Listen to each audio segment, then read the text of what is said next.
ஓம் அமிர்தேஸ்வரியை நமக நம சிவாயா.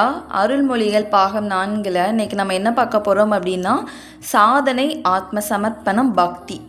ஸோ சாதனை அப்படின்னா என்னது அப்படின்னா நம்ம டெய்லியுமே சாதனை பண்ணிட்டு தான் இருக்கோம் இல்லையா.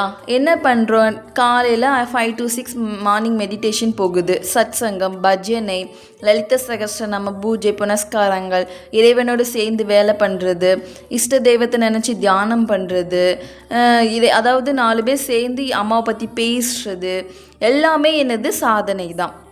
இந்த சாதனை ஒரு நாள் 2 நாள் பண்ணக்கூடாது, 1 நிமிஷம் 2 நிமிஷம் பண்ணக்கூடாது. நம்ம நிறுத்தாமல் கண்டினியூஸாக நம்ம ரத்தம் எப்படி ஓடிக்கிட்டே இருக்குது நம்ம உடம்புல, ஸோ அதே மாதிரி நம்ம எதையுமே கண்டுக்காமல் நம்மளுக்கு சாதனைங்கிறது ஓடிக்கிட்டே இருக்கணும். நம்மளை அறியாமலே ஓடிக்கிட்டே இருக்கணும். வெளி உலகத்தை பார்த்தோம் அப்படின்னா நம்ம சாதனைகள் வராது. நமக்குள்ளே தேடிட்டு நம்ம 1 நிமிஷம் யோசிக்கணும், நம்ம பாடியில் ரத்தம் ஸ்டாப் ஆகிட்டு நம்மளால் இருக்க முடியுமா?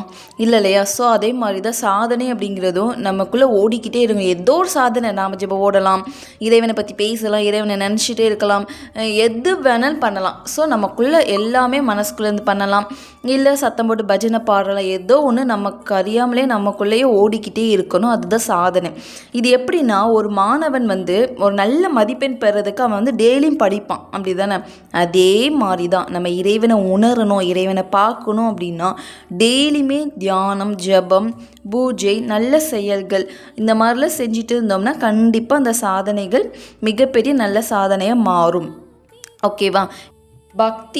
பக்தினா என்னது? இறைவன் மீது அன்பு செலுத்துறது. நீ இல்லைன்னா நான் இல்லை, நீ உன்னோட நான் இருக்கணும், உன் கூடயே பழகணும், உன் கூடயே சிரிக்கணும், உன் கூடயே தூங்கணும் அப்படின்னு சொல்லிட்டு நம்ம அன்பு எல்லாத்தையுமே இந்த மனிதர்கள் மீது வைக்கக்கூடிய அன்புகள் அனைத்துமே இறைவன் மீது வைக்கணும். ஸோ அப்போ அந்த அன்பு நம்பிக்கையாக மாறும், நம்பிக்கை மரியாதையாக மாறும், மரியாதை பணிவாக மாறும். ஸோ இதெல்லாம் கலந்து தான் பக்தி. பக்திங்கிறது ஒரு குழந்தை ஒரு தாய்கிட்ட என்னெல்லாம் பண்ணோமோ அதே மாதிரி தான் இங்கே நாம் ஒரு இறைவன்கிட்ட பண்ணிகிட்ருக்கோம். அது எந்த பாவனாலும் எடுத்துக்கலாம். அம்மா அப்பா பாவம் எடுத்துக்கலாம், குழந்தை பாவம் எடுத்துருக்கலாம், கணவன் பாவம் எடுத்துருக்கலாம். ஸோ நம்ம எனது மானிட பிறவியில் நம்ம என்னென்ன உறவுகள் வைத்து நம்ம வாழ்ந்துட்டு இருக்கோமோ அத்தனை உறவுகளையுமே நம்ம இறைவன் மீது செலுத்தி அந்த அன்பு, அந்த நம்பிக்கை, மரியாதை எல்லாமே இறைவன் மீது செலுத்தி இறைவனையே தஞ்சம் இடிஞ்சு நம்ம வாழ்ந்துட்டுருக்கோம் இல்லையா. இது ஒரு வித பக்தின்னு சொல்கிறாங்க. இது பிரேம பக்தி. ஓகேவா. இந்த பக்தி எப்படின்னா முழுவதும் பியோர் அன்பாக தான் இருக்கும். ஃபுல்லாக நீ சாப்பிட்டா நான் சாப்பிடுவேன், நீ சாப்பிட மாட்டியா நானும் சாப்பிட மாட்டேன், நீ என்னை நோட் பண்ணிகிட்டே இருக்கியா நான் என்ன பண்ணுறேன்ட்டு, ஓகே அப்படி நம்ம எது பண்ணுறோமோ, நம்ம மனிதர்கள்கிட்ட என்ன பண்ணுறோமோ அத்தனை இறைவன்கிட்ட பண்ணுறோம் இல்லையா. ஸோ அதுதான் பக்தி. இப்போ பாரு, என்னை பார்த்து சைட் அடிச்சுட்டே இருக்கான் கிருஷ்ணா. அப்போது நமக்குள்ள ஒரு உணர்வுகள் வருது இல்லையா, அந்த உணர்வுகள் தான் இறைவன். இப்போ நான் இப்படி சொல்கிறேன், கண்டிப்பாக கிருஷ்ணா பக்கத்தில் தான் இருக்கான், சைட் அடிச்சுட்டு தான் இருக்கான், நான் பேசுகிறத பார்த்துட்டு தான் இருக்கான். ஸோ இதுதான் இறைவனை நினைக்கிறது. எப்போவுமே நம்ம என்னென்ன நினைக்கிறோமோ அது இறைவன்கிட்ட போட்டுடணும். ஸோ அதுதான் இறைவன் நம்ம கூட அப்படி பேசி இறைவன் கூட கம்யூனிகேட் பண்ணுறது தான். இது ஒரு வித பக்தி. இதுதான் பிரேம பக்தின்னு சொல்கிறாங்க. அந்த பிரேம பக்தியில் முழுவதும் அன்பு மட்டுமே நிலைச்சி இருக்கும். ஓகே. இது என்னது அப்படின்னா ஆத்ம சமர்ப்பணம். என்னுடைய வாழ்க்கையே, ஊன், உயிர், உடம்பு, செயல் அனைத்துமே என்னுடைய இறைவனுக்காக அப்படின்னு சொல்லிட்டு வாழ்கிறது தான் ஆத்ம சமர்ப்பணம். ஃபுல்லாக சரணாகதி அடைஞ்சிடுது. எனக்கு எதுவுமே வேண்டாம், எனக்கு நீ மட்டும் போதும், இந்த உலக மாயையில் நான் சிக்க விரும்பலை, திருப்பி பிறவி எடுத்து நான் துன்பக்கடலை மிதக்க விரும்பலை அப்படின்னு சொல்லிட்டு இப்படி ஒரு வகையில் இறைவன்கிட்ட தஞ்சம் அடையலாம். இன்னொன்று, அவங்களுக்கு நிறைய ஞானம் கிடச்சி தஞ்சம் அடையலாம். உண்மை எது அப்படின்னு சொல்லிட்டு அனலைஸ் பண்ணி அவங்க சில பேர் வருவாங்க, அவங்களும் இறைவன்கிட்ட சரணாகதி அடைஞ்சிடுவாங்க. ஸோ நிறைய விதம் இருக்குது சரணாகதி அடைகிறது. சரணாகதி அடைகிறது எப்படி யார் எப்படி அடைவாங்கன்னு தெரியாது இல்லையா. ஸோ அது அம்மாவே சொல்லியிருக்காங்க, அது தெளிவாலாம் சொல்ல முடியாது அப்படின்னு இருக்காங்க. அது எப்படின்னா எல்லாமே இறைவனுக்காக பண்ணும்போது ஒரு குழந்தை என்னுடைய அப்பா என்னை பாதுகாக்கார் அப்படின்னு சொல்லிட்டு முழு நம்பிக்கையோட அப்பா கையை பிடிச்சிட்டு போகும் இல்லையா. அதே மாதிரி தான் நாமளும் என்னுடைய இறைவன் என்னை காப்பாற்றுவாங்க அப்படின்னு சொல்லிட்டு சுற்றி இருக்கிறவங்க காயப்படுத்தினாலோ கஷ்டப்படுத்தினாலும் எதையுமே கண் கலங்காமல் என்னுடைய இறைவன் என்னை காப்பாற்றுவாங்கன்னு சொல்லிட்டு கைப்பிடிச்சி கோர்த்து ஒவ்வொரு நாளும் இறைவனோடு ட்ராவல் பண்ணும்போது நம்மளுக்கு அந்த மாயையில் சிக்க மாட்டோம், வலிகளும் வராது. ஏன்னா மாயையில் சிக்கக்கூடிய வலிகள் உலக வாழ்க்கையில் இருக்கக்கூடிய வலிகள் எல்லாம் ஒரு வித வலியே கிடையாது. இவ்வளோ நாள் ஏதோ தெரியாமல் அனுபவிச்சிட்டோ, தெரியாமல் கஷ்டப்பட்டுட்டோ, தெரியாமல் மாயையில் மூழ்கிட்டோம், இனிமேலும் இந்த மாயையில் மூழ்க நான் விரும்பலப்பா அப்படின்னு சொல்லிட்டு இறைவனோடு ட்ராவல் பண்ணுறது தான் புத்திசாலித்தனம். ஓகேவா? ஸோ இதுதான் ஆத்ம சமர்ப்பணம், சரணாகதி, டோட்டல் சரண்டர். எனக்கு எதுவும் தெரியாது, அனைத்தும் இறைவனுக்காகவே அப்படின்னு சொல்லிட்டு வாழ்கிறது தான் ஆத்ம சமர்ப்பணம். ஓகே, இப்போ ரீட் பண்ணுற அப்புறம் என்னென்னு பார்க்கலாம். அம்மா என்ன சொல்கிறாங்கன்னு பார்க்கலாம். கடற்கரையிலிருந்து திரும்பி வந்ததும் அம்மாவும் பக்தர்களும் தாங்கள் தங்கியிருந்த விடுதியின் ஒரு மண்டபத்தில் பஜனை பாடினார்கள். கொஞ்சம் பெரிய கூட்டம் பஜனையை கேட்கவும் அம்மாவின் தரிசனம் பெறவும் வந்து கூடியது. இரவு 9 மணிக்கு பஜனையும் தரிசனமும் முடிந்தது. அம்மா அறைக்கு திரும்பினார். சில நல்ல சாதகர்களும் தனியாக அம்மாவை சந்திக்க விரும்பிய சில பக்தர்களும் அவருடைய அறைக்கு வந்தார்கள். அம்மா தன் அறைக்கு முன்பிருந்து தாழ்வாரத்தில் வந்து அமர்ந்து அவர்கள் எல்லோரையும் தனக்கு முன் உட்காருமாறு அழைத்தார். எல்லோரும் அம்மாவை வீழ்ந்து வணங்கிட்டு அமர்ந்தார்கள். சிறிது நேர சாதாரண உரையாடலுக்கு பிறகு ஒரு சாதகர் அம்மாவிடம், அம்மா, ஒருவனது சாதனை எப்படி அமைய வேண்டும் என்று கேட்டார். அம்மா, குழந்தைகளை, நீங்கள் விரும்பும் எந்த மார்க்கத்தையும் நீங்கள் பின்பற்றலாம். ஒரே வழியை எல்லோருக்கும் உபதேசிக்க முடியாது. ஒவ்வொருவரின் உடல் மன வலிமைக்கு ஏற்ப உபதேசிக்க வேண்டும். அது பல்வேறு நோய்களுக்கும் பல வகையான மருந்துகளை ஒரு மருத்துவர் தருவது போன்றது. ஒரே மருந்தை எல்லா நோய்களுக்கும் கொடுக்க முடியாது. மருந்தும் அதை அருந்துவதற்கான அளவும் ஆளுக்கு ஆள் வித்தியாசப்படும். அதே முறையை கடவுளை காண நாம் செய்யும் ஆன்மீக சாதனையிலும் கடைபிடிக்க வேண்டும். ஒவ்வொரு மனிதனும் மற்றவனிடமிருந்து வித்தியாசப்பட்டு இருக்கின்றான். எனவே அவனுடைய சொந்த ஆன்மீக வளர்ச்சிக்கு எது பொருந்துமோ அந்த வழியை அவனுக்கு காட்ட வேண்டும். ஆன்மீக சாதனை தான் உலகாயத நோய்களை நீக்குகின்ற மருந்து. கொடுக்கும் மருந்தும் பின்பற்றும் வழியும் சரியாக இல்லாவிட்டால் தவறான மருந்து நோயாளிக்கு கெடுதல் செய்வது போல் இதுவும் கெடுதல் செய்யும். லட்சிய போதம், அதாவது நாம் அடைய வேண்டிய லட்சியத்தை பற்றிய சரியான அறிவும் அத்துடன் பொறுமையுடன் கூடிய முயற்சியும் தேவையாகும். ஆரம்பத்தில் கடவுளின் உருவத்தின் மீது தியானம் செய்ய வேண்டும். பிறகு அந்த உருவத்தை தாண்டி செல்ல வேண்டும். இந்த நிலையை அடைவதற்கு வெறும் சாத்திரம் படிப்பதும் அவைகளை ஆராய்ச்சி செய்வது மட்டும் போதாது. நான் எதற்காக இவைகளை படிக்கிறேன்? என் வாழ்வில் நான் அடைய வேண்டிய உண்மையான லட்சியம் என்ன என்று சிந்திக்க வேண்டும். நீ என்ன வேலை செய்து கொண்டிருக்கிறாய் என்பது பற்றி அக்கறை வேண்டாம். எப்போதும் மனதை கடவுளின் மீது வைக்க முயற்சி செய். இதன் மூலம் நீ மன முதிர்ச்சியை பெறுவாய். அப்போது யாராவது உன்னை கடுமையாக இழிவுபடுத்தும் வார்த்தைகளால் திட்டினால் கூட நீ அமைதியோடும் எந்தவிதமான கோபம் இல்லாமலும் மிகுந்த திருப்தியோடும் இருப்பாய். ஆன்மீக சாதனையில் எந்த மார்க்கத்தை பின்பற்றுவது என்பது ஒவ்வொருவரின் முற்பிறவிகளில் செய்து வந்த சாதனைகளையும் பெற்ற வாசனைகளையும் பொறுத்தது. நீங்கள் எந்த வழியை பின்பற்றினாலும் உங்கள் மனம் அதில் மகிழ்ச்சியோடு ஈடுபட வேண்டும். சாதனை செய்வதில் அன்புதான் மிகவும் முக்கியமானது. ஒவ்வொரு சாதனையை கடைபிடிக்கும் போதும் அதனிடம் மனதில் அன்பு பெருக வேண்டும். தியானம் செய்யும் போதும் தியானிடத்தில் அன்பு பெருக வேண்டும். பஜனை செய்யும் போதும் பஜனையில் அன்பு பெருக வேண்டும். ஒரு சத்குருவிடம் சென்று அவர் சொல்லும் வழியை கடைபிடிப்பது நல்ல முறையாகும். சாதனையை பொறுத்தவரை லட்சியத்தை அடையும் வரையில் காட்ட வேண்டிய கடைபிடிக்க வேண்டிய உற்சாகமே ஒருவர் நினைவில் கொள்ள வேண்டிய மிக முக்கியமான விஷயம். ஆரம்பத்தில் நாம் கொஞ்சம் கஷ்டப்பட்டு முயற்சி செய்ய வேண்டும். இடையிடையே நாம் மிகுந்த கவனத்துடன் சாதனையை பற்றி நினைவுபடுத்தி கொள்ள வேண்டும். லட்சியத்தையும் நினைத்தபடியே இருக்க வேண்டும். சாதனையை நிறுத்தாமல் தொடர்ந்து செய்ய வேண்டும். இந்த காலத்தில் நமக்குள் இருக்கும் கடவுளின் சக்தியை விட மாயையின் சக்தி அதிகமாக உள்ளது. அதாவது நல்ல சக்திகளை விட தீய சக்திகளின் ஆற்றல் அதிகமாக உள்ளது. இதன் விளைவாக சாதனையை தொடர்ந்து மேலும் மேலும் சிறப்பாக செய்ய முடியாமல் உற்சாகத்தை இழப்பதும் சாதனை செய்வதையே முழுமையாக விட்டுவிடுவதும் அல்லது அதன் அளவையும் உற்சாகத்தையும் குறைத்து கொண்டு விடுவதும் மிக சாதாரணமாக காணப்படுகின்றன. அதனால் நீங்கள் சாதனைகளை விடாமல் தொடர்ந்து எவ்வளவு முடிகிறதோ அவ்வளவு செய்ய வேண்டும்.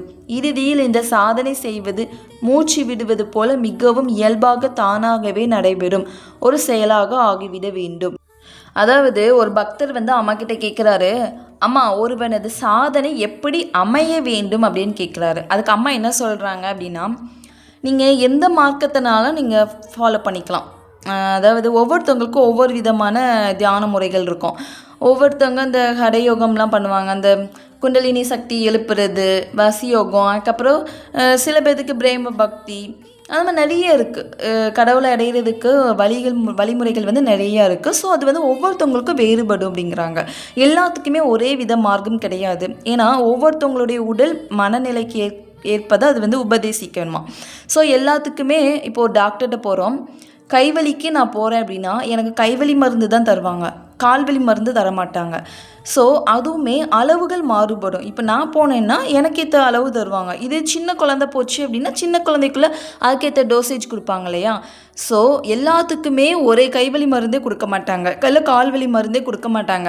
ஸோ ஒருத்தர் வயிற்று வலிக்குன்னு போகிறான்னா அவனுக்கு ஏற்ற மருந்து தான் கொடுப்பாங்க, தலைவலிக்குன்னா அதுக்கேற்ற மருந்து தான் கொடுப்பாங்க. அதனுடைய டோசேஜும் மாறும், மருந்துடைய அளவுகள் மாறும்னு சொல்கிறாங்க. அதே மாதிரி தான் மனிதர்கள் வந்து ஒவ்வொருத்தவங்களுக்கும் ஒவ்வொருத்தவங்க மாறுபடுறாங்க, ஆத்ம சாதனைகளை மாறுபடுறாங்க. அந்த ஆத்மா வந்து மாறுபடும் இல்லையா. ஸோ அதே மாதிரி ஆன்மீக வளர்ச்சிக்கு அவங்க வந்து ஒவ்வொருத்தவங்களுக்கும் ஒவ்வொரு நிலை தான் கொடுக்கணும். அதுவும் இவங்களுக்கு கொடுத்த நிலை அவங்களுக்கு வராது. நான் பிரேம பக்தி பண்ணுறேன்னா நீங்களும் பிரேம பக்தி தான் பண்ணணும்னு கிடையாது. உங்களுக்கு என்ன வருதோ அதுதான் நீங்கள் பண்ணணும்.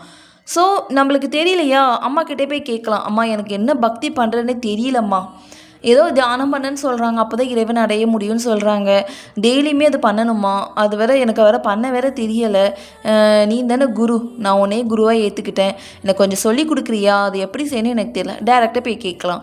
இல்லை நம்மளுக்கு ஆட்டோமேட்டிக்காக பிரேம பக்தி வருது அப்படின்னா ஸோ நம்ம அதை வந்து கண்டினியூ பண்ணிக்கலாம். இன்னும் கொஞ்சம் அம்மா கிட்டே போய் எக்ஸ்ட்ரா பிச்சை கேட்டால் தான் நம்ம அதை கண்டினியூ பண்ண முடியும். அம்மா கொஞ்சம் பக்தி பிச்சை கூடம்மா, அந்த வரவே மாட்டேங்குது. ஏன்னா நம்ம இவ்வளோ நாள் மாயில் மூழ்கிட்டோம், ஃபுல்லாக அந்த இதுக்குள்ளே ஒரு காஃபியில் டிப் பண்ண ஒரு பிஸ்கட் மாதிரி ஊறி போயிருக்கோம். இப்போ அந்த பிஸ்கட் நார்மல் பிஸ்கட் ஆகிறதுக்கு கொஞ்சம் கொஞ்சம் சாதனைகள் பண்ண தான் நார்மலாக ஆகும் இல்லையா, வெளியில் கொண்டு வந்து. ஸோ அதே மாதிரி தான், அதாவது ஆரம்பத்தில் நம்ம கடவுளுடைய உருவத்தின் மீது தியானம் செய்யணும்னு சொல்கிறாங்க. நம்மளுடைய இஷ்ட தெய்வம் யாராக வேணால் இருக்கலாம், யார் கிருஷ்ணரோ முருகரோ விநாயகரோ யாருனாலும் இருக்கலாம். ஸோ அவங்களுடைய உருவத்தை நம்ம கண் முன்னாடி கொண்டு வந்து ஒரு 1/2 மணி நேரம் ப்ராக்டிஸ் பண்ணணும். நாளடைவில் இந்த இது வேண்டாம், அதுக்கடுத்த ஸ்டேஜுக்கு நம்ம அடுத்த நிலைக்கு போயிடலாம். நிறைய சாஸ்திரம் படிக்கிறது, அதுக்கப்புறம் அதை பற்றி தெரிஞ்சுக்கிறது, ஆராய்ச்சி பண்ணுறது, ஓகே நான் இதெல்லாம் படிக்கிறேன்னு எதுக்கு படிக்கிறேன் அப்படி கொஞ்சம் சிந்திக்கிறது, இந்த மாதிரி ஸ்டேஜுக்கெல்லாம் போய் அடுத்த மனதை கடவுள் மீது வைக்கிறதுக்கு முயற்சி செய்வோமா. எப்போவுமே இறை சிந்தனையில் இருக்கிறது, இறைவனுடைய வேலை பார்க்குறது, இறைவனுக்காகவே அர்ப்பணமாக வாழ்கிறது, ஒவ்வொரு நிமிஷம் கூட விடாமல். ஸோ இந்த மாதிரி அடுத்த ஸ்டேஜ் போக போக நம்மளுடைய மனம் வந்து முதிர்ச்சி பெறும் அப்படிங்கிறாங்க. அதனால் நம்மளை வந்து கடுமையாக இழிவுபடுத்திக்கக்கூடாது, தாழ்மைப்படுத்திக்கக்கூடாது. என்னால் வரமாட்டேங்குது, என்னடா ரொம்ப கோவப்படக்கூடாது. அதே மாதிரி இவ்வளோ நாள் ஆயிடுச்சு ஆன்மீக சாதனை பண்ணி ஒன்றும் வர மாட்டேங்குது அப்படின்னு சொல்லிட்டு கில்ட்டாக ஃபீல் பண்ணாமல் நம்ம ஒவ்வொரு நாளைக்கும் கொஞ்சம் கொஞ்சமாக முயற்சி பண்ணி அந்த நிலையை அடையலாம் அப்படிங்கிறாங்க. ஸோ அதே தான் ஆன்மீக சாதனையில் எந்த மார்க்கத்தை பின்பற்றுறது அப்படிங்கிறது ஒவ்வொருத்தவங்களுடைய முன்பிறவிகளை செஞ்ச சாதனைகளை வச்சு தான் இந்த பிறவியில் அந்த வாசனைகள் வந்து வரும் அப்படிங்கிறாங்க. அதனால் போன பிறவியில் நான் வந்து பிரேம பக்தி பண்ணியிருந்திருக்கலாம், ஸோ இந்த பிறவியில் எனக்கு அது கண்டினியூ ஆகுது அப்படின்னு நான் நினைக்கிறேன். அதே மாதிரி ஒவ்வொருத்தவங்களுக்கும் ஒவ்வொரு மாதிரி இருக்கும் இல்லையா. நம்ம என்ன விதைச்சிட்டு வந்தோமோ அதுதான் இன்றைக்கி அறுவடை பண்ணிகிட்ருக்கோம். ஸோ அதோட எண்ணங்கள் எல்லாம் அப்படியே இங்கேயும் கண்டினியூ ஆகுது. அதை நம்ம அப்படியே விட்டு போயிட்டோம், இவ்வளோ நாள் விட்டு போச்சு. ஸோ இனிமேல் அதை கண்டினியூ பண்ணணும் இல்லையா. அதுக்கு குருவுடைய கால்களை கெட்டியாக பிடிச்சிக்கணும். கெட்டியாக பிடிக்கல அப்படின்னா அவ்வளோதான், இந்த பிறவியும் வேஸ்ட்டு. ஸோ அதனால் குருவினுடைய கால்களை கெட்டியாக பிடிச்சிட்டு அந்த பக்தியை நாமளும் இன்னும் கண்டினியூ பண்ணணும். ஓகேவா. ஸோ அடுத்து நம்மளுடைய மனம் வந்து எதில் மகிழ்ச்சியாக இருக்குது அப்படின்னு நம்ம தெரிஞ்சுக்கணும். இறைவன் மீது முதல்ல மகிழ்ச்சியாக இருக்கிற மாதிரி நம்மளுடைய எண்ணங்களை கொண்டு வரணும். நம்மளுக்கு என்ன பிடிக்கும் முதல்ல அது இறைவனுக்கு பிடிக்கிற மாதிரி செய்யணும். அப்படி தான் கொஞ்சம் கொஞ்சமாக நம்ம அன்பு நம்பிக்கையில் இறைவன் மீது ஊட்ட முடியும். டக்குன்னு ஸ்டார்டிங்கே எனக்கு என்னடா அவங்கள இப்படி ஸ்டார்டிங்கில் பிரேம பக்தியில் மிஞ்சிட்டாங்க, எப்படா இப்படி பண்ணுறாங்க அப்படிங்கிற மாதிரி நம்ம ஃபீல் பண்ணாமல் நம்மளுடைய போன பிறவியில் உள்ள வாசனைகள் தான் இப்போ நமக்கு வந்திருக்கு. நம்ம முயற்சி பண்ணணும் அப்படின்னா அடுத்தவங்க மாதிரி வரலாம், இது இறைவனாகவே நம்ம மாறிடலாம் எளிதாக. அதுக்கு இடைவிடாத பயிற்சி வேணும். இந்த பயிற்சி அப்படிங்கிறது, சாதனை அப்படிங்கிறது முதல்ல நம்ம மனசில் அன்பு தான் அதிகமாகணும்னு சொல்கிறாங்க. இது தியானம் செய்ய செய்ய நம்மக்கிட்ட அன்பு ஆட்டோமேட்டிக்காக பெருகுமா. இது பஜனம் செய்யலாம், பஜனை பண்ணும்போது அன்பு அதிகரிக்கும். சத்குரு கிட்ட போய் பேசலாம், அவங்க சொன்ன வழிமுறைகளே, அவங்க சொன்ன உபதேசங்களே நம்ம கடைப்பிடித்து நம்ம வாழ்க்கையில் அப்ளை பண்ணலாம். அதாவது நம்ம ஒரு லட்சியத்தை அடையிற வரைக்கும் கண்டிப்பாக எஃபர்ட் டெய்லியுமே போடணும். அதுதான் ஆன்மீக சாதனை பண்ணுறதுன்னு சொல்கிறாங்க. இப்போ ஒரு பையன் 12th படிக்கிற பையன் எப்படி டெய்லியுமே படிப்பான்? அவனுடைய கோலே வந்து 12th ஒரு நல்ல மார்க் ஸ்கோர் பண்ணணும் தான். நம்மளுடைய கோல் என்னது? ஆத்ம அனுபூதியை அடையணும், இறைவனை நெருங்கணும், இறைவனை பார்க்கணும், இல்லையா? ஸோ நம்மளுடைய கோல் இது உயர்ந்த லட்சியமாக வச்சுட்டு அவங்கள அடையணும் அப்படிங்கிற வெறித்தனத்தில் டெய்லியுமே நம்மளுடைய டைம் வேஸ்ட் பண்ணாமல் இறை சிந்தனைக்கு நம்ம வந்து டைம் ஒதுக்கணும். இது ஒரு நல்ல ஆன்மீக சாதகனுக்குள்ள அழகுன்னு சொல்கிறாங்க. அடுத்து ஆரம்பத்தில் கொஞ்சம் கஷ்டமாக தான் இருக்கும், போக போக தான் அது ஈஸியாக வரும்னு சொல்லிட்டாங்க முதல்ல அம்மா. ஏன்னா கடவுளின் சக்தியை விட இங்கே மாயையின் சக்தி தான் அதிகமாக இருக்கு இல்லையா? அதாவது தீய சக்தி சுற்றி எல்லாருமே மாயையில் இருப்பாங்க. நம்ம மட்டும் ஆன்மீக சாதனை பண்ணால் கொஞ்சம் டிஃப்ரெண்ட்டாக தான் பார்ப்பாங்க. நமக்கு கொஞ்சம் ஒரு மாதிரி தான் இருக்கும், நம்மளும் கொஞ்சம் அங்கே போய் என்ஜாய் பண்ணிட்டு வரலாமேன்னு கொஞ்சம் எண்ணங்கள் கூட வரலாம். நம்மளுடைய தாட்டு கண்ணா பின்னமாக அவங்களுக்குள்ளேயே போகும், சொந்த பந்தத்துக்குள்ளேயே மூழ்கும். ஸ்டாப், ஒரு நிமிஷம் நம்ம யோசிக்கணும். நம்ம ஆன்மீக சாதனை பண்ணிகிட்ருக்கோம், நம்மளுடைய எண்ணங்கள் அங்கே போகக்கூடாது. இங்கே பாரு, நான் வந்து அடுத்தவங்க மாதிரிலாம் இல்லை, நான் என்னோடய இறைவனுக்காக தான் இந்த பூமிக்கு வந்திருக்கேன். இறைவன் அடைங்கிற ஒரே நோக்கத்துக்காக தான் நான் என்னுடைய லட்சியத்துக்காக ஓடிட்டுருக்கேன். சும்மா தேவையில்லாமல் அடுத்தவங்கள பார்த்து என்னுடைய சிந்தனைகள் செயல்களை நான் மாற்ற விரும்பலைன்னு சொல்லிட்டு நமக்குள்ளே நம்ம வந்து அலாரம் மாதிரி நம்ம சொல்லிக்கணும். அலாரம் மாதிரி கொஞ்சம் நம்மளுடைய எண்ணங்கள் தடுமாறும்போது நமக்குள்ளே நம்ம சொல்லிக்கணும். ஸோ இப்படி சொல்லிக்கிறதுனால நம்மளுடைய ஆன்மீக சாதனை வந்து படிப்படியாக உயரும் அப்படிங்கிறாங்க. ஏன்னா அது உயர்ந்து ஆட்டோமேட்டிக்காக நமக்கு வந்து மூச்சு விடுவது போல் அந்த சாதனை பண்ணாமல் இருக்க முடியாது. அந்த ஸ்டேஜுக்கு நம்மளை கொண்டு போய் விடும். அதுக்கு இடைவிடாது முயற்சி வேணும் ஆன்மீக சாதனை பண்ணுறதுக்குன்னு சொல்கிறாங்க. ஸோ அடுத்து ஒரு பக்தர் அம்மா கிட்ட ஒரு கொஸ்டின் கேட்குறாரு. ஒருவர் முழுமையாக சரணடைவது எவ்வாறு அப்படின்னு கேட்குறாரு. டோட்டலாக சரண்டர் ஆகுறது இறைவன் கிட்ட, இது எப்படின்னு அம்மா கிட்டே கேட்குறாங்க. அதுக்கு அம்மா என்ன பதில் சொல்கிறாங்கன்னு பார்க்கலாம் வாங்க. அம்மா, சரணாகதி என்பதை வார்த்தைகளால் சொல்லி விளக்க முடியாது. நீங்கள் சாதனை செய்து அன்பையும் நம்பிக்கையும் வளர்த்து கொண்டால் தானாகவே அது வரும். உண்மையில் தேவையானதெல்லாம் கடவுளிடமிருந்து எதையும் எதிர்பார்க்காத கள்ளங்கபடமற்ற தூய்மையான அன்பு ஒன்றுதான். மனம் எப்போதும் கடவுளுடன் ஒன்றிருக்க ஏங்க வேண்டும். அன்பை போலவே சரணடைவதையும் புத்தகத்திலிருந்தோ பல்கலைக்கழகத்திற்கோ செஞ்சோ கற்றுக்கொள்ள முடியாது. அன்பு வளரும் போது சரணடைவது தானாகவே வரும். சரியாக சொன்னால் இரண்டும் ஒரே நேரத்தில் ஒன்றாக இணைந்து வளர்கிறது. ஒருவரிடம் அதிகமாக அன்பு கொண்டால் அவரிடம் நீ அதிகமாக சரணடைவாய். உலக வாழ்க்கையில் ஒரு ஆணுக்கும் பெண்ணுக்கும் இடையில் ஏற்படும் சாதாரண காதலில் கூட இதை காணலாம். காதல் முழுமையாக வளர்ந்ததும் ஒருவர் மற்றவரிடம் தங்கள் ஆசைகளையும் விருப்பங்களையும் அர்ப்பணித்து விடுவார்கள். அவர்களுடைய விருப்பமே அவனுடைய விருப்பமாகும், அவனுடைய விருப்பமே அவளுடைய விருப்பமாகும் ஆகிவிடும். சரணடைவது என்றால் ஒருவரிடம் தன்னை முழுமையாக ஒப்படைத்து விடுவதாகும். ஒருவர் தன்னுடைய தனித்தன்மையை விட்டு விடுவதாகும், தன்னுடைய விருப்பு வெறுப்புகளை விட்டு விடுவதாகும். ஒரு உயர்ந்த லட்சியத்தை அடைவதற்காக எல்லா ஆசைகளையும் முற்றிலும் விட்டு விடுவதாகும். சாதாரண காதலில் கூட காதலனும் காதலியும் அவர்களது சொந்த விருப்பு வெறுப்புகளை அன்பிற்காக துறந்து விடுகின்றனர். இந்த விருப்பு வெறுப்புகள் தான் அவர்களது தனித்தன்மையாகும். ஆன்மீகத்தில் சாதகர் மேலான பரம்பொருளுக்காக கடவுளுக்காக அவைகளை விட்டுவிடுகிறார். ஒருவர் எதையெல்லாம் தன்னுடைமை என்று கருதுகிறாரோ, எவையெல்லாம் அவருடைய விருப்பு வெறுப்புகளாக, அவையெல்லாம் அவருடைய அகங்காரத்தின் விளைவாக தோன்றுவன. அவைகளை வாசனைகள் அல்லது முற்பிறவிகளிலிருந்து நாம் சேர்த்து கொண்டு வந்துள்ள மன இயல்புகள் எனப்படுகின்றன. எதையெல்லாம் நம்முடையது என்றும் நாம் சொந்தம் கொண்டாடுகிறோமோ அவையென்றும் உண்மையில் நமக்கு சொந்தமானதல்ல. ஏனென்றால் அவைகளை கட்டுப்படுத்தும் சக்தி நமக்கு இல்லை. பெயர், புகழ், அதிகாரம், வீடு, மனைவி, கணவர், குழந்தைகள் எவையும் நம்முடன் நிலையாக இருக்க போவதில்லை. இப்போது அவை நம்முடன் இருக்கின்றன. அடுத்த வினாடி எங்கே இருக்கும் என்பது யாருக்கு தெரியும். ஆனால் நாம் சேர்த்து வைத்து கொண்டிருக்கும் மன இயல்புகள், நான் என்னும் அகங்காரம் ஆகியவைகளின் நிலை இதுவல்ல. இந்த அகங்காரம் நமக்கே சொந்தமானது, நமக்கே உரிமையானது. இதற்கு வேறு யாரும் சொந்தம் கொண்டாட முடியாது. எனவே உண்மையாக சரணடைவது என்றால் கடவுளின் திருவடியில் இந்த நான் எனும் அகங்கார உணர்வை சரணடைய வைப்பது தான். அதாவது அம்மா கிட்ட ஒரு பக்தர் கேட்குறாங்க, அம்மா சரணாகதி அடைவது எப்படிம்மா அப்படின்னு கேட்காங்க. அதுக்கு அம்மா சொல்கிறாங்க, இங்கே பாரு, சரணாகதி அடைகிறத வெறும் வார்த்தையாலலாம் விளக்க முடியாது. அது அவங்க சாதனை செய்கிறாங்க இல்லையா, அவங்களுடைய அன்பு நம்பிக்கையை பொறுத்து தான் அது சரணாகதி அடையும் நிலை வரும். அவங்க என்ன தன்மையில் அன்பை வளர்க்குறாங்க, நம்பிக்கை கொடுக்குறாங்க, அதுக்கேற்ற மாதிரி தான் சரணாகதி வரும் அப்படிங்கிறாங்க. உண்மையாக சொல்லணும் அப்படின்னா, ஒரு குழந்தை ஒரு தாய்கிட்டேருந்து எதையுமே எதிர்பார்க்காது இல்லையா, அந்த அன்பு மட்டும்தான் எதிர்பார்க்கும். ஸோ அதே மாதிரி நாமளும் கடவுள்கிட்டேருந்து அந்த அன்பு மட்டும்தான் எதிர்பார்க்கணுமா. அந்த மனம் எப்போதுமே கடவுளுடன் ஒன்றியே இருக்கணும் அப்படிங்கிறாங்க. ஒரு சின்ன குழந்தை எப்படி தாயின் அன்புக்காக அரவணைப்புக்காக ஏங்கி இருக்குமோ, அதே மாதிரி நாமளும் கடவுள்கிட்ட அன்பு அரவணைப்புக்காக ஏங்கி இருக்கணும். நம்ம சரணாகதி அடைஞ்சிடணும். ஒரு குழந்தைய எப்படி அம்மா அவங்க பேம்பர் பண்ணி நல்லா பார்த்துக்கிறாங்க, வளர்க்குறாங்க, ஸ்கூலுக்கு அனுப்புகிறாங்க, அடுத்து காலேஜ் படிக்கணும், அடுத்து வேலைக்கு போகணும், அப்புறம் கல்யாணம் பண்ணணும். ஸோ இப்படி ஒவ்வொரு ஸ்டேஜுக்கு என்னென்ன பண்ணணுமோ அது கரெக்டாக ப்ராப்பராக அவங்க அம்மா அப்பா பண்ணிடுவாங்க இல்லையா. அதே மாதிரி தான் இங்கே நம்ம இறைவன்கிட்ட சரணாகதி அடைஞ்சிட்டோம் அப்படின்னா, ஒவ்வொரு ஸ்டேஜுக்கும் நம்ம உலக வாழ்க்கையிலையும் சரி, நம்ம வீட்டில் உள்ளவங்களனாலும் சரி, நம்மளை பார்த்துக்கிட்டாலும் சரி, நம்ம குழந்தைங்கள பார்த்துக்கிட்டாலும் சரி, எல்லாத்தையுமே இறைவன் ஒவ்வொரு ஸ்டேஜுக்கும் அவங்களுக்கு என்ன தேவையோ அது கொடுத்து அடுத்தடுத்த ஸ்டேஜுக்கு உயர்த்திட்டே இருப்பாங்க. இதுக்கு நம்ம செலுத்த வேண்டியது ஒன்று தான் பக்தி, சரணாகதி. அதாவது சரணாகதி அடைஞ்சிடணும் இறைவன்கிட்ட. நீங்களே எல்லாம் பார்த்துக்கோங்க அப்படின்னு சொல்லிட்டு, நான் உங்கள் மேலே கான்சென்ட்ரேட் பண்ணுறேன், நீங்கள் எங்கள் லைஃப்பை பார்த்துக்கோங்கன்னு சொல்லிட்டோம் அப்படின்னா அது ஆட்டோமேட்டிக்காக நடக்க வேண்டியது தானாகவே நடக்கும். நம்ம அதுக்கு இதுக்குன்ட்டு டைம் ஸ்பெண்ட் பண்ண வேண்டாம், ஒரி பண்ணிக்க வேண்டாம்.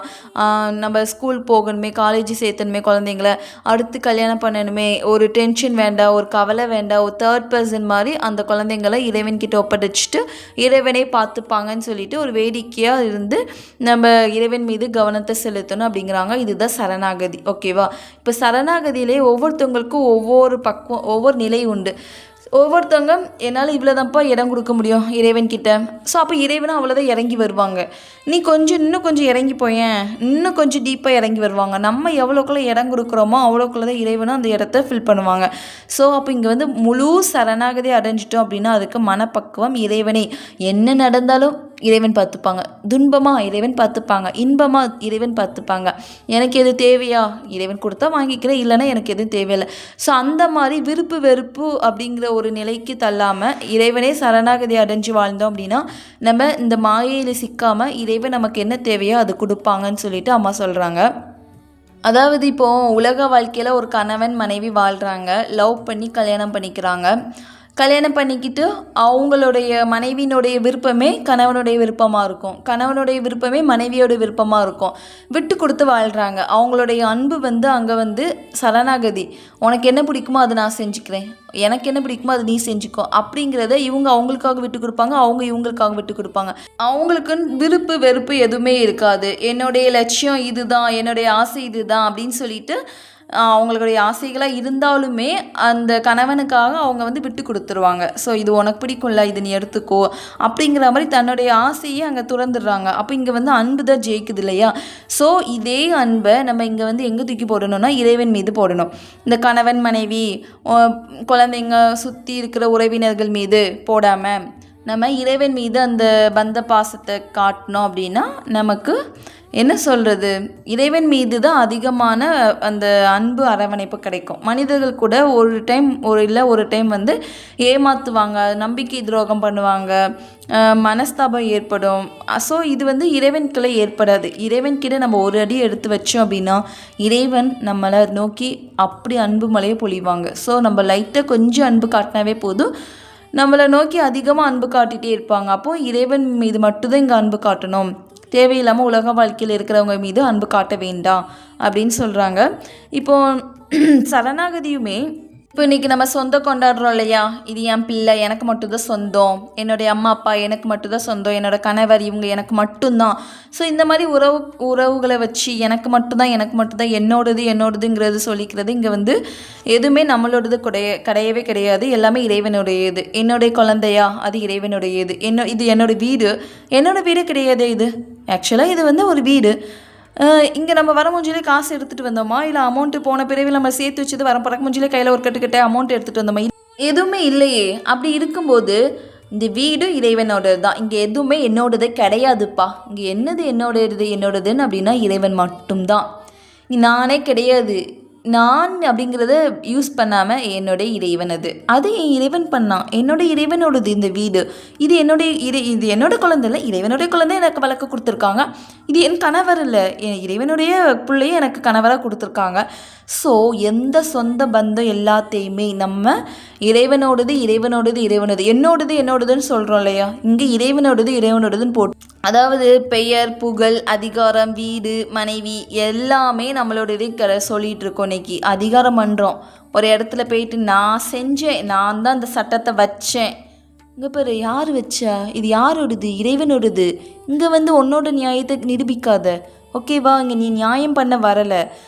இறைவன் புகழை பரப்பணும், இறைவனை நினைத்து வாழணும், ஓகேவா? அது இல்லாமல் என்னோடது அதிகாரம் பண்ணக்கூடாது. இங்கே அதிகாரத்துக்கு இடமே கிடையாது. இப்போது ஒருத்தவங்க வீட்டுக்கு போயிட்டு நீங்கள் அதிகாரம் பண்ணுவீங்களா? சொல்லுங்கள். ஒருத்தவங்க வீட்டுக்கு போகிறீங்க, சொந்தக்காரங்களோ இல்லை தெரியாதவங்க வீட்டுக்கு போகிறீங்க. அவங்க வீட்டுக்கு போயிட்டு இங்கே பாரு, எனக்கு ஒரு தட்டு நிறைய பிரியாணி கொண்டு வா, எனக்கு இதெல்லாம் செட் ஆகாது, காஃபிலாம் வேண்டாம், எனக்கு டீ போட்டு எடுத்துகிட்டு வா, இங்கே பாரு என்ன இப்படி தர, நல்ல ஒரு ஸ்நாக்ஸாக எடுத்துகிட்டு வா, இப்படியா சொல்வீங்க? இல்லைல்ல. ஸோ அதே மாதிரி தான் அடங்கி போகணும். இந்த வீட்டுக்கு இறைவனுடைய வீடு, இந்த உலகமே இறைவனுடைய வீடு. ஸோ இங்கே நம்ம நிறைய கற்றுக்கிறதுக்கு தான் வந்திருக்கோம். இங்கே நம்ம அதிகாரம் பண்ணுறதுக்கு, ஆர்கியூமெண்ட் பண்ணுறதுக்கு, விவாதம் பண்ணுறதுக்கு வரலை. அப்போது நம்ம இப்போ வாழ்கிற வீட்டிலனாலுமே நம்ம சுற்றி இருக்கிறவங்கக்கிட்டே நம்ம அதிகாரம் பண்ணணும்னு அவசியமே கிடையாது. அதுவும் இறைவன் தான் நம்ம மற்றவங்க குழந்தை ரூபத்தில் வந்திருக்காங்க, கணவர் ரூபத்தில் வந்திருக்காங்க. அப்போ அவங்கள நம்ம எப்படி ட்ரீட் பண்ணணும் அப்படின்னா இறைவனாகவே ட்ரீட் பண்ணணும். திட்டுறியா, சரிப்பா திட்டுப்பா, எனக்கு அதுக்கு இன்ட்ரெஸ்ட் இல்லை, நான் ஆன்மீகத்தை நோக்கி போயிட்டுருக்கேன், இன்னும் உனக்கு புரிய வேண்டிய காலம் வரும், ஓகேவா? ஸோ நீ ஆன்மீகத்தில் தான் இருக்கிய, கொஞ்சம் புரிகிற மாதிரி நம்ம எக்ஸ்பிளைன் பண்ணலாம். எங்கள் பாரு இப்படிலாம் பண்ணக்கூடாதுப்பா, தப்பு, இறைவனை மட்டுமே நினச்சிக்கோ, கோபம் வந்தால் நீ தனியாக போயிடு, நானும் தனியாக போயிடுறேன் அப்படின்னு சொல்லிட்டு வீட்டில் இருக்கிறவங்ககிட்டே நம்ம கொஞ்சம் பேசி புரிய வச்சுக்கலாம். இப்படியே பேசிகிட்டே இருக்கும்போது அதுலேருந்து ஒரு கொஸ்டின் கேட்குறாரு ஒரு பக்தர் அம்மா கிட்ட. அம்மா, அன்பை பல்கலைக்கழகத்தின் மூலமோ அல்லது புத்தகத்தில் இருந்தோ கற்றுக்கொள்ள முடியாது என்று கூறினீர்கள். ஆனால் தெய்வீக அன்பை பற்றி படிக்கும் போதும் கேட்கும் போதும் நாம் உற்சாகமும் ஊக்கமும் அடைகிறோம் இல்லையா? ஸோ என்ன கேட்குறாங்க அப்படின்னா, அம்மா இந்த பல்கலைக்கழகத்திலேருந்து அல்லனா புத்தகத்திலேருந்து கற்றுக்கொள்ள முடியாது அப்படின்னு சொல்லிட்டு சொன்னீங்கல்ல அன்பை, ஆனால் தெய்வீக அன்பை படிக்கும்போது மட்டும் உற்சாகம் எங்கேருந்து வருதுன்னே தெரில, ஊக்கமும் அடைகிறோம், ரொம்ப சந்தோஷமாக இருக்குது, அது எப்படி அப்படின்னு கேட்குறாங்க. அதுக்கு அம்மா, ஆமாம் நிச்சயம்தான், அது ரொம்ப சந்தோஷமாக தான் இருக்கும், அந்த உற்சாகத்தை நம்ம உடனே அடைகிறோம் அப்படின்னு சொல்லிட்டு கண்டினியூவாக பேசுகிறாங்க. அம்மா என்ன சொல்கிறாங்கன்னு பார்க்கலாம். அம்மா, நிச்சயமாக அடைகிறோம் என்றார். தொடர்ந்து புத்தகத்தை படித்தோ அல்லது பிறர் சொல்வதை கேட்டோ ஒருவனுக்கு உற்சாகம் தோன்றும். ஆனால் அப்படிப்பட்டவர்களை யாராவது ஒருவர் கோபத்தினாலோ விருப்பமில்லாததை சொல்லிவிட்டாலோ உடனே அந்த அன்பு மறைந்துவிடும். நீங்கள் கொஞ்சம் கூர்ந்து கவனித்தால் இதை அறிந்து கொள்ளலாம். உங்களால் அந்த அன்பின் ஆழத்தை உணர முடிகிறதா? உற்சாகம் மகிழ்ச்சியும் எப்போதும் நிலையாக இருக்கின்றதா? அப்படி இருக்குமேயானால் நீங்கள் சொல்வது சரியானது. ஆனால் பெரும்பாலானவர்கள் விஷயத்தில் இப்படி நடப்பதில்லை. ஜனங்கள் படிக்கிறார்கள், கொஞ்சம் உற்சாகமும் ஊக்கமும் பெறுகிறார்கள், ஆனால் அவைகளை மறந்து விடுகிறார்கள்.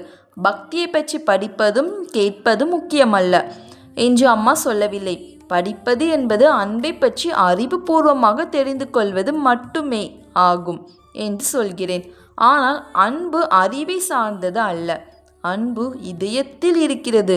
அன்பு அறிவு, தர்க்கம் இவற்றை சார்ந்தது அல்ல, அது நம்பிக்கையை சார்ந்தது. அன்புதான் மதம், தர்க்கமும் அறிவும் அறிவியலாகும். அன்பு இணைக்கிறது, ஒன்று சேர்க்கிறது. அறிவு, தர்க்கம் வெட்டுகின்றன, பிரிக்கின்றன.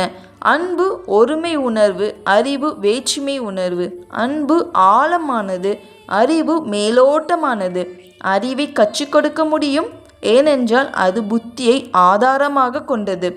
ஆனால் அன்பை கற்றுக் கொடுக்க முடியாது, அது இதயத்தின் மொழி. இந்த இதயத்தின் மொழியை சொற்களால் உணர்த்த முடியாது, அது தானாகவே பொங்கி பாய்ந்து வரும். அறிவை வார்த்தைகள் மூலம் ஏதாவது ஒரு வழியில் விளக்கிவிட முடியும், ஆனால் இதயத்து உணர்வுகளை வார்த்தைகளில் அடக்க முடியாது. ஒரு காதலினிடம் உங்கள் காதலியை நீங்கள் எந்த அளவுக்கு காதலிக்கிறீர்கள் என்று கேட்டு பாருங்கள். நான் அவளை மிக அதிகமாக காதலிக்கிறேன் என்பான். அல்லது அவளை என் இதயம் ஆத்மா அனைத்தாலும் காதலிக்கிறேன் என்பான்.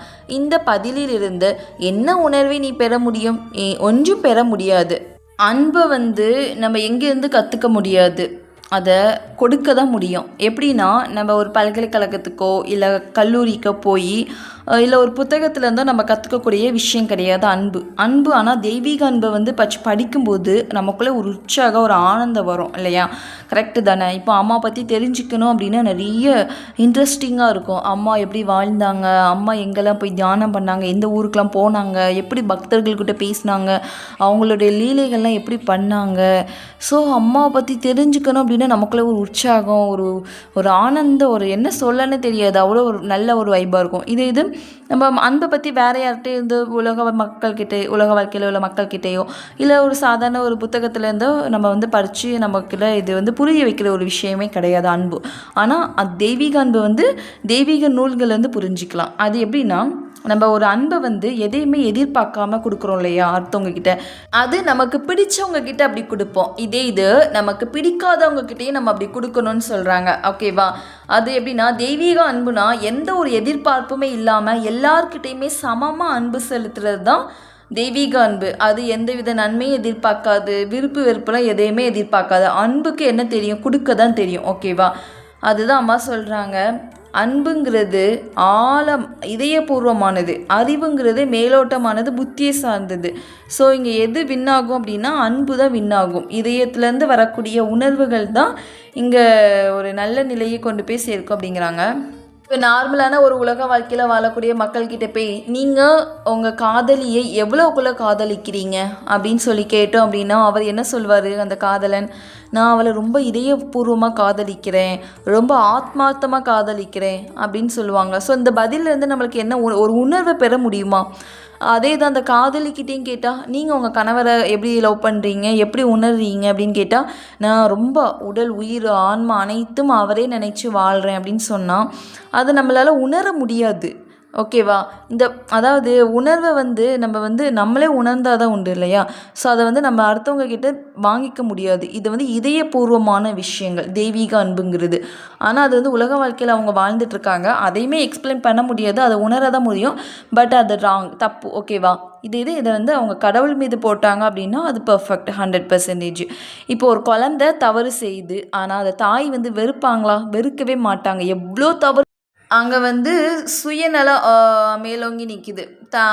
பையன் அங்கே விருப்பு வெறுப்பு மேலோங்கி நிற்கிது. ஏன்னா எல்லாத்துக்கிட்டேயும் அவங்க அன்பு காட்டலை. அவங்க பையன் மீது வச்சுருக்கிற பற்றுனால அங்கே அன்பு மேலோங்கி நிற்கிது. இது சூரியனை எடுத்துக்கோங்க. இது நல்லவங்க மட்டும்தான் வெளிச்சம் கொடுக்குதா? கெட்டவங்களுக்கெல்லாம் வெளிச்சம் கொடுக்கலையா? இல்லை, எல்லாத்துக்குமே சமமான ஒளியில் தான் இருக்குது. ஸோ அதனால் யாருமே பாகுபடுத்தி பார்க்காதீங்க, வேறுபடுத்தி பார்க்காதீங்க. எல்லாமே நாம தான், எல்லாருமே இறைவன் தான். ஸோ நம்ம இறைவனுக்கு எவ்வளோ இம்பார்ட்டன்ட் கொடுக்குறோமோ அதே மாதிரி நம்மளுக்கு பிடிச்சவங்களுக்கும் பிடிக்காதவங்களுக்கும் சமமான இம்பார்ட்டன்ட் கொடுத்து அவங்கள நேசிக்கணும், சம அன்பு கொடுக்கணும்னு சொல்கிறாங்க. எதிர்பார்ப்பே வேண்டாம். பிறரிடம் எதையும் எதிர்பார்க்காதீங்க. அன்பை நீங்கள் கொடுத்துட்டே இருங்க. இறைவனுக்கு கொடுக்குறத நினச்சி கொடுங்க. உங்களுக்கு பிடிக்காதவங்களனாலும் பரவாயில்ல, உங்களுக்கு பிடிச்சவங்க மாதிரி நீங்கள் நடந்துக்கோங்க. ஏன்னா உள்ளே இருக்கிறது யார்? இறைவன். அதுவும் ஒரு ஆத்மா தானே. அந்த ஆத்மா யார்? இறைவன் தானே. ஸோ அவங்க செய்கிற செயல்கள் வேணால் தப்பாக இருந்துக்கலாம், 100% எல்லாராலையும் நிரூபிக்கக்கூடிய தவறு தான் நினச்சிக்கோங்களேன். ஸோ நம்ம காட்ட வேண்டியது அங்கே இருக்கிற இறைவனை மட்டும்தான் பார்க்கணும், நல்லதை மட்டும்தான் பார்த்து அவங்களுக்கு அன்பை கொடுக்கணும் அப்படிங்கிறாங்க. சுயநலம் அங்கே மேலோங்கி நிற்கக்கூடாது, எல்லாருக்கிட்டையும் சமமாக அன்பு காட்டணும். பிறருடைய நன்மையை மட்டும் விரும்பு, பிறருடைய நன்மையை மட்டும் நீ விரும்பு, கெட்டதை பார்க்காத. இறைவனுடைய அன்பை போலவே தூய்மையான அன்பு நீ செலுத்திக்கிட்டே இரு அப்படின்னு சொல்கிறாங்க. அதனால் என்ன கிடைக்கும் அப்படின்ட்டு நினைக்காம எல்லாத்துக்கிட்டையும் இறைவனாக கருதி அன்பு செய்கிறது தான் தெய்வீக அன்பு அப்படிங்கிறாங்க. அப்போ தெய்வீக அன்பு அப்படிங்கிறது நம்ம ஒரு புத்தகத்துலேருந்து படித்து பார்த்து, இப்போ அம்மா பற்றி தெரிஞ்சுக்கிட்டு அம்மாவுடைய கருணையை பார்த்தாவே நமக்கு கண்ணிலேருந்து கண்ணீராக வரும். அம்மா பார்த்தாவே கண்ணிலேருந்து கண்ணீர் வந்துடும். ஸோ இதெல்லாம் தெய்வீக அன்பு. ஆனால் நார்மலாக உலக வாழ்க்கையில் இருக்கிற அன்பை நம்மளால் ரிசீவ் பண்ண முடியாது. இறைவன்கிட்ட இருக்கிற வரக்கூடிய அன்பை நம்மளால் ரிசீவ் பண்ண முடியும். ஸோ நாமளும் இறைவனை மாதிரி பிறருக்கு நன்மை செய்யக்கூடிய அன்பை செலுத்திட்டே இருக்கணுன்ட்டு அம்மா சொல்கிறாங்க. ஸோ அடுத்து இன்னொரு பக்தர் அம்மா கிட்ட, அம்மா அன்பை வளர்ப்பது எப்படின்னு ஒரு கேள்வி கேட்குறாங்க. இது அடுத்த வீடியோவில் பார்க்கலாம், நெக்ஸ்ட் வீடியோ. ஸோ இதோடு இந்த வீடியோ முடிச்சுக்கலாமா? அப்போ இன்றைக்கி என்ன பார்த்தோம் அப்படின்னா, சாதனை பண்ணுறது, ஆத்ம சமர்ப்பண பக்தி. ஸோ பக்திங்கிறது இடைவிடாது பக்தி செலுத்திட்டு இறைவனை நினச்சிட்டு இருக்கிறது, ஆத்மார்த்தமாக தியானம் பண்ணுறது, ஆத்ம சாதனை, சமர்ப்பண உணர்வு, பக்தி, அப்புறம் சாதனை எல்லாமே ஒன்று தான் இல்லையா? பக்தியிலே அடங்கிடும் எல்லாமே. ஸோ அதை பற்றி பார்த்தோம். நாளைக்கு அன்பை வளர்க்கிறது எப்படின்னு பார்க்கலாம். இன்றைக்கி இதோடு முடிச்சுக்கலாம். ஓம் அமிர்தேஸ்வரியே நமக, நம சிவாயா.